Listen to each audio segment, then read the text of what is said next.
only 4 men in the race for Bibb County Sheriff after the Board of Elections voted to disqualify Rodgers and Marshal Hughes this afternoon. They say the two did not complete required paperwork on time. Anthony Montalto was at that hearing. Anthony's in studio with us right now with more on the decision.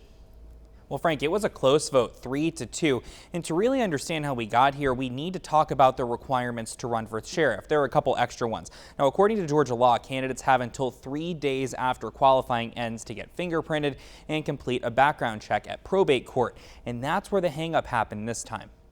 For me, the right thing is to disqualify these gentlemen. Before the board deliberated, before the razor-thin vote. As soon as the candidates were notified, they went to do what they were supposed to do. There was testimony in hours of evidence. The statutes which limit an individual's right to hold office must be construed broadly in favor of those seeking office. Okay, so that's the law of the land. Attorneys for Rodgers and Marshal Hughes argued there were previous cases on the books proving the two should stay on the ballot. They drew attention to a 2016 case in Muskogee County Superior Court that struck down a disqualification for a similar situation, and a 2020 case out of Cobb County. If the legislature intended for these criteria to be part of the substantive qualifications that determine whether you can be qualified to run for sheriff, that it would not have been 3 days after the fact. It would have been part of what has to be done by the date of qualifying. The board's attorney, William Nolan, wasn't buying it. He said the two signed affidavits saying they'd already completed the requirements or would by the deadline when they qualified. That no person shall be eligible to hold office of sheriff unless such person is fingerprinted by the probate court. I don't want to enforce it.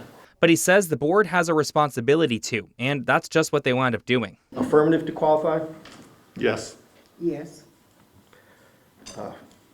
Negative to not qualify? Negative, not qualified. Now, Nolan says the board also sent a reminder about a month before qualifying to remind everyone of those extra requirements.